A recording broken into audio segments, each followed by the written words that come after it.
চাই দিয়ক এইফালে চাই দিয়া এটা ফটো লম এইফালে চাই দিয়া এইফালে চাই অকমান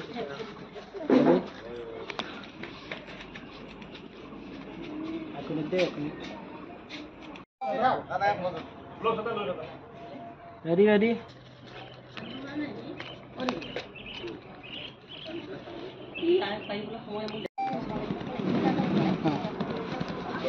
এই পাঞ্জাল পেডিং কৰি দিয়ক আপোনাৰ আৰু আমাৰ সন্মানৰ অতিথিজনৰ কাৰণে হ'ব লাগে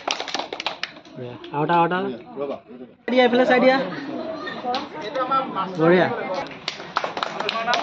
বঢ়িয়া চাই দিয়া এইফালে চাই দিয়া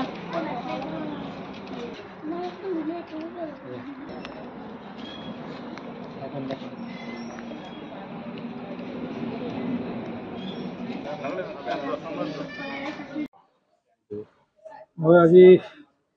ৰহা ব্ৰহ্মমাৰী নিবাসী জয়ন্ত নাথৰ দ্বাৰা যোৱা 1 বছৰ ধৰি বক্সিং ক্লাব চলাই থকা হৈছে। আজি আপুনি আহি পেলাই খেলৰ বিভিন্ন সামগ্ৰী বিতৰণ কৰিছে, কি ক'ব? পোনপ্ৰথমে মই সন্মানীয় সংবাদ মাধ্যমৰ জৰিয়তে সমগ্ৰ নগাঁওবাসী ৰাইজক নমস্কাৰ জ্ঞাপন কৰিছোঁ। হয়, আজি এটা খুব উল্লেখনীয় দিন মোৰ কাৰণে, যিহেতু আমাৰ আজি প্ৰায় 1 বছৰৰ পৰা ৰহা বক্সিং ক্লাব এটা খুব সুন্দৰ এটা অনুষ্ঠান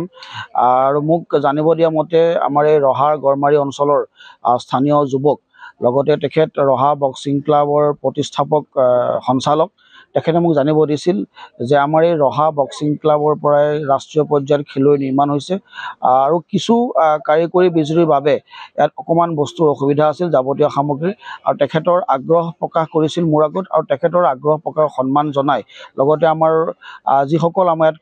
প্ৰশিক্ষাৰ্থী আছে খেলুৱৈ আছে তেওঁলোকৰ অদূৰ ভৱিষ্যতৰ কথা চিন্তা কৰি মই আজি এই ৰহা বক্সিং ক্লাবত উপস্থিত হৈ কিছু যাৱতীয় বক্সিঙৰ লগত জড়িত যাৱতীয় সামগ্ৰী খেলৰ সামগ্ৰী প্ৰদান কৰিব পাই মই নিশ্চয় আনন্দিত হৈছোঁ। আজি আমাৰ মাজত উপস্থিত আছে ৰহা বক্সিং ক্লাবৰ প্ৰতিষ্ঠাপক সঞ্চালক কংকন নাথ আমাৰ জয়ন্ত নাথ ডাঙৰীয়া, আমাৰ লগত উপস্থিত আছে আমাৰ কংকন বৰুৱা ডাঙৰীয়া, মোৰ লগত উপস্থিত আছে ভাৰতীয় জনতা পাৰ্টি অনুসূচিত জাতি মৰ্চাৰ ৰাজ্যিক বিষয়ববীয়া অসীম হাজৰিকা ডাঙৰীয়া। মই এই চেগতে ৰহা বক্সিং ক্লাবৰ অদূৰ ভৱিষ্যত উজ্জ্বল কামনা কৰিছোঁ। লগতে ইয়াৰ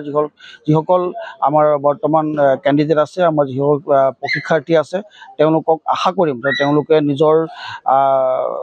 যত্নৰ জৰিয়তে নিজৰ খেলৰ জৰিয়তে যাতে নিজৰ অঞ্চলটোৰ নিজৰ গাঁওখনৰ নিজৰ ৰাজ্যখনৰ আমাৰ ভাৰতবৰ্ষখনৰ নাম যাতে উজ্বলাই তুলিব পাৰে তাৰে মই আশা কৰিম। ধন্যবাদ।